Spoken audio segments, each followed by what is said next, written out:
O ministro Márcio Elias Rosa, do Desenvolvimento, Indústria e Comércio Exterior, foi um dos membros do governo que acompanhou o presidente Lula na viagem aos Estados Unidos para se encontrar com o presidente americano Donald Trump. Daniel, é contigo. Ministro, boa tarde. Muito obrigado pela sua entrevista, logo ainda de ressaca, de jet lag aqui da volta de Washington. Queria começar a entrevista lhe perguntando sobre uma aparente divergência que existe de diagnóstico entre governo americano e governo brasileiro. Governo americano, o USTR, na sua mais recente lista de barreiras comerciais, diz que as tarifas industriais de importação do Brasil são relativamente altas e cita um número de 13% de tarifas, o que prejudicaria as exportações americanas para o Brasil. O Brasil sempre responde, olha, a gente tem muitos regimes aduaneiros especiais que no final das contas transformam as tarifas em tarifa zero, mas isso não contempla aqueles produtos, bens americanos que não estão nesses regimes especiais. Como é que vai se chegar num acordo ali se os dois estão falando línguas diferentes? Boa tarde, obrigado de novo. Daniel, muito obrigado. Quero agradecer a você pelo convite, cumprimentar a todos que os colegas que estão no estúdio, dizer que é um prazer estar com você e falando sobre um tema tão atual e tão relevante. Você tem razão, existe nesse ponto, nesse capítulo, uma divergência de interpretação, de compreensão da questão tarifária.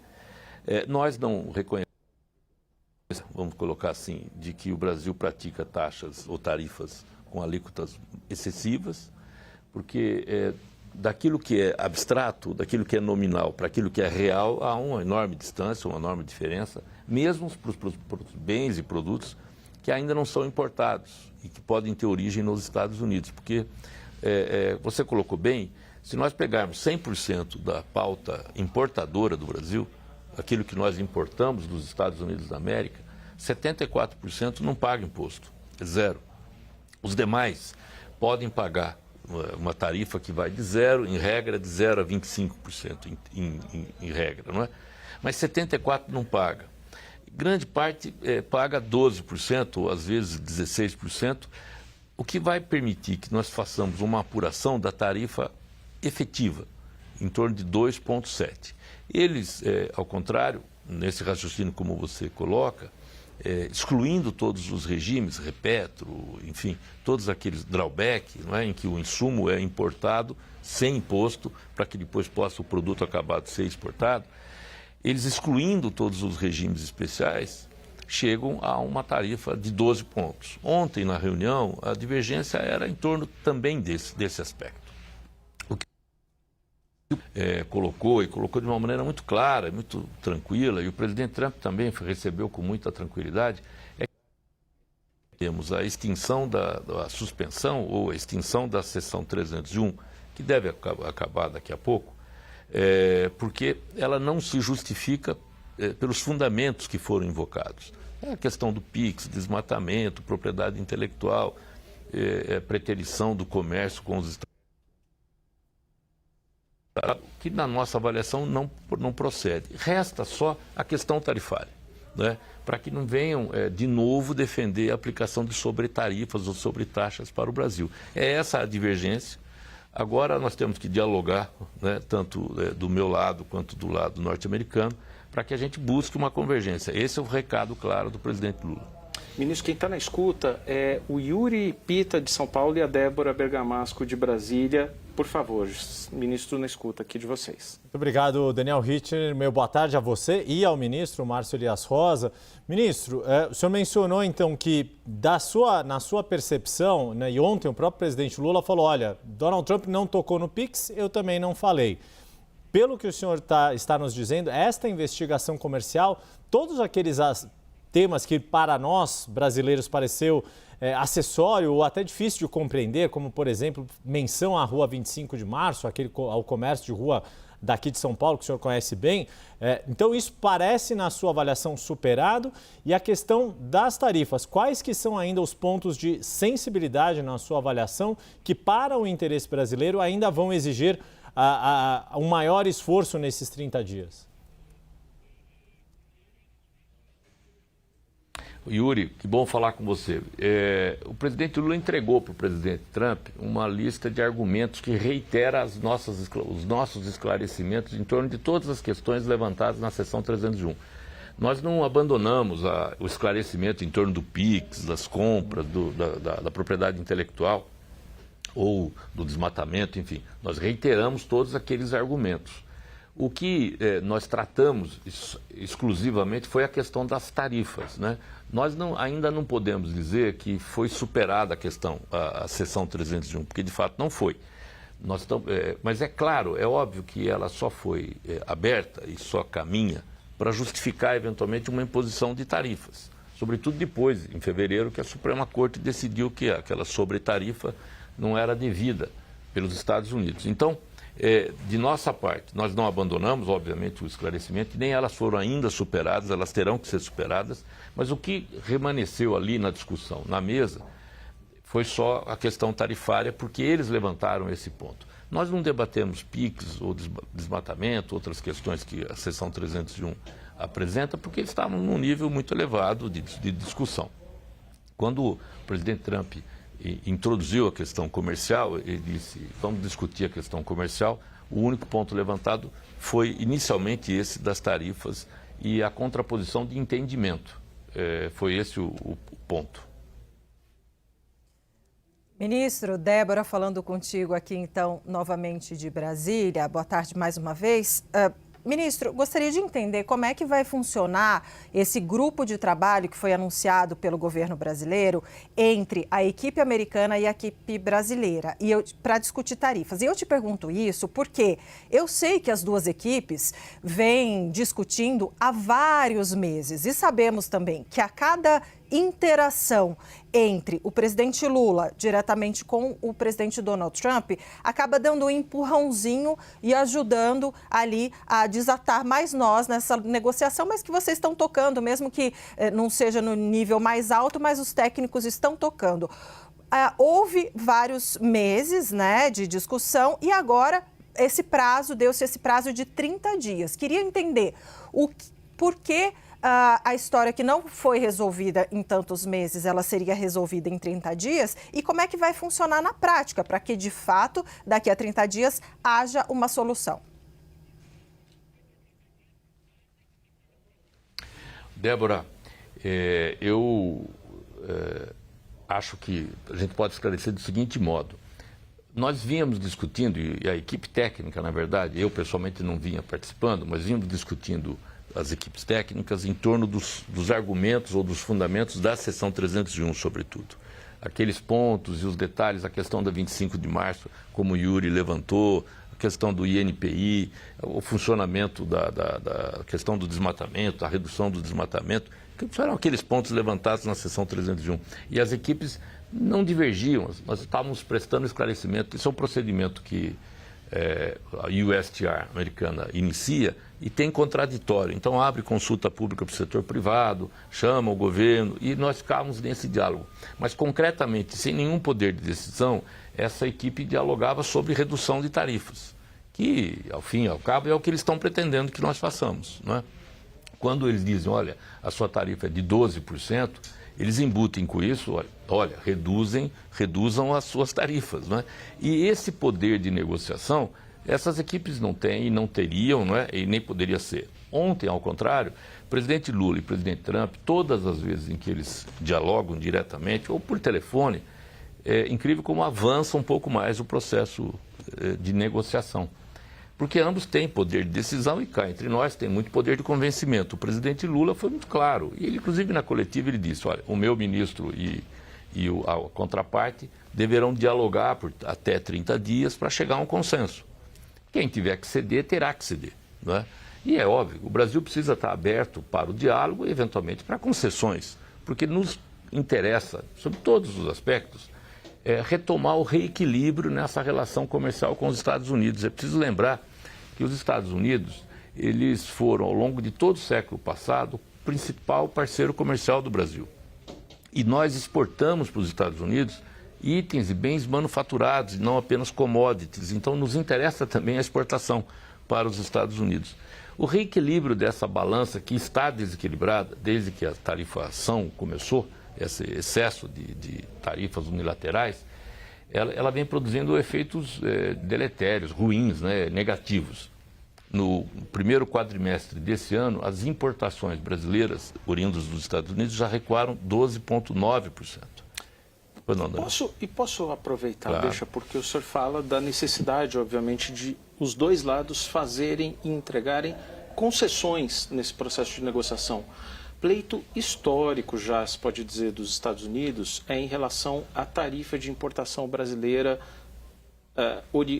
incidente sobre o etanol. Tarifa do Mercosul e do Brasil, obviamente. Uma tarifa de 16%. O Brasil admite baixar a tarifa para o etanol? Olha, o Brasil ele não exclui nenhum tema da pauta ou da mesa de negociação, mas a questão do etanol é interessante. Ela não foi lembrada em nenhum momento nas discussões ontem. Mas certamente será lembrada ao longo do processo. Pela equipe técnica, provavelmente. Mas em nenhum momento, nem o presidente Trump, nem o presidente Lula, nem mesmo o Greer, do USTR, levantou ao contrário. Quando ele fala em 12%, ele está se referindo a outra coisa, porque hoje a alíquota do etanol é 18%, e ainda maior. Mas eu lembrei ontem, na discussão, as alíquotas que incidem sobre o açúcar brasileiro.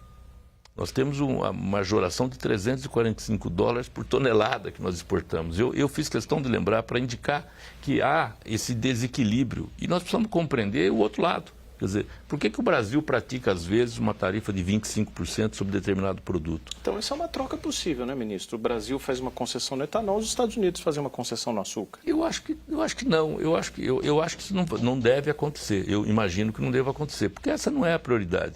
Mas eu lembrei da questão do açúcar para mostrar como, também do lado oposto, há uma majoração, uma taxação, que, por vezes, parece excessiva. Ministro, deixa eu aproveitar a presença do senhor e a sua carreira de origem. O senhor foi promotor, procurador-geral de Justiça aqui em São Paulo, tem um amplo conhecimento das questões legais. E um outro tema que foi discutido ontem, que eu sei que não é da sua atual alçada no Ministério, mas é a questão do enfrentamento das organizações criminosas e a asfixia financeira dessas organizações criminosas, dessa cooperação Brasil-Estados Unidos. Sem colocá-lo em nenhum tipo de saia justa com seus colegas de ministério, mas queria aproveitar o seu conhecimento por ter sido chefe de um Ministério Público importante como São Paulo, ter um amplo conhecimento de como atua o crime organizado. Qual é a avaliação que o senhor faz dos avanços que houve nesta seara de colaboração do combate ao crime organizado e aos esquemas de lavagem de dinheiro e esse estrangulamento financeiro do crime organizado transnacional? Olha, Yuri, obrigado pela pergunta. De fato, é um tema que eu já militei muito tempo, né, Daniel? Eu vi com enorme avanço, porque vamos lembrar que há alguns meses atrás, muita gente dizia, mas os Estados Unidos e o Brasil vão rivalizar nesse campo, nessa matéria, e havia muita dúvida quanto qual seria o papel que os Estados Unidos iriam executar. O ministro Wellington e também o ministro Dario Durigan apresentaram para o governo norte-americano a possibilidade concreta de uma integração e de uma interação de combate ao crime transnacional, ao narcotráfico e também ao crime de lavagem de dinheiro, a recuperação de ativos e mostrando números e dados e uma política de combate ao crime organizado que vai ser lançada a semana que vem pelo Ministério da Justiça, salvo engano com 4 eixos, que é possível essa integração, não apenas Brasil e Estados Unidos, mas Brasil e Estados Unidos com outros países aqui da América do Sul. O presidente Lula discutiu isso com o presidente Trump e se colocou à disposição do presidente Trump para dialogar também com outros parceiros aqui da América do Sul para integrarmos uma atividade repressora, tanto do crime organizado interno, que provoca essa violência nas grandes cidades, como o crime transnacional, o crime associado ao narcotráfico. O presidente Lula lembrou muito ao presidente Trump a necessidade e disse na coletiva também, a necessidade de que, integrada esse combate à criminalidade, existem também bons programas sociais, por exemplo, de aquisição de agricultura familiar, que venham ser produzidas em áreas que antes eram tomadas ou havia o plantio de drogas, etc., para que a gente reverta esses quadros. Eu avaliei, Yuri, como altamente positiva. Nós temos, acho que, a melhor Polícia Federal do mundo aqui no Brasil e nós temos tido bons resultados da integração. Nós tivemos uma operação recente com o Peru, que levou à apreensão de toneladas de drogas e temos tido muitos avanços. Há uma base em Manaus já criada e nós esperamos contar, isso ficou muito claro no discurso do presidente Lula, mas também no discurso do presidente Trump, de que também nesse campo há uma enorme sinergia. Débora? Vou deixar para você, Daniel Rittner, fazer a última pergunta. Então, deixa eu encerrar aqui com um assunto que conecta o diálogo com o governo americano com a nossa política doméstica, que são os minerais críticos, ministro. A gente teve uma tremenda evolução nessa semana com a aprovação da Política Nacional de Minerais Críticos, processo exaustivamente discutido pelo governo, Câmara. Tinha uma ideia ali que era muito mal recebida pelo setor privado, que era de uma estatal, isso acabou saindo. Depois veio um conselho que podia dar anuência prévia para operações, isso acabou sendo flexibilizado, mas boa parte das mineradoras, do setor privado, ainda não está plenamente satisfeito com o texto que foi aprovado. Achou que ficou muita coisa ali, muito poder discricionário para o governo, ou seja, o decreto presidencial, que pode ser sempre alterado, não pelo presidente Lula, mas por quem pode vir depois. O senhor acha que esse texto merece ajustes ainda no Senado? Olha, francamente, o deputado Arnaldo Jardim, que foi o relator, prestou um grande trabalho, fez um grande trabalho. Eu acho que o texto é muito bom. E eu espero que o setor privado, esses que não estejam de acordo, reflitam mais e venham a apoiar e aderir sem grandes mudanças. Nós estamos em face de uma matéria que é estratégica, não apenas o mineral, mas a matéria em si é estratégica, é a indústria do futuro associada necessariamente à exploração, ao beneficiamento, ao aproveitamento de minerais críticos e minerais estratégicos, as chamadas terras raras. E uma questão tão associada à indústria de defesa, à soberania, ao desenvolvimento estratégico do país, precisa estar associado com quem tem representação, que é a presidência da República. O conselho que foi concebido ali é vinculado diretamente à presidência da República. E eu participei ativamente dessas discussões, inclusive com o deputado Arnaldo Jardim. E a pedido do presidente da República, esse conselho necessariamente terá a participação da sociedade civil, de representantes da sociedade. Esse pedido, e no relatório que ele apresentou, essa alternativa A. Então, não apenas membros ou integrantes do governo federal vinculados à presidência da República, mas também especialistas da sociedade civil, do setor privado, poderão e deverão participar. O Conselho tem a atribuição de, a cada 4 anos, deliberar sobre a lista do que seja mineral crítico, do que seja mineral estratégico, para estabelecer regras de contratação. Por isso é que eu espero que o setor privado venha a apoiar um texto e o Arnaldo Jardim, volto a dizer, deu uma grande contribuição para essa discussão. Ministro, muito obrigado pela sua entrevista. Eu sei que o cansaço deve estar batendo ali, muitas horas de viagem, mas obrigado por ceder esse tempo aqui para a CNN. Muito obrigado. Daniel, eu estou à sua disposição e à disposição de todos da CNN. Um grande abraço ao Yuri e à Débora. Muito obrigado mais uma vez ao Daniel Rittner, que conduziu essa entrevista em loco com o ministro Márcio Elias Rosa, ministro do Desenvolvimento, Indústria e Comércio. Bom descanso ao senhor, ministro. Bom fim de semana. Até a próxima.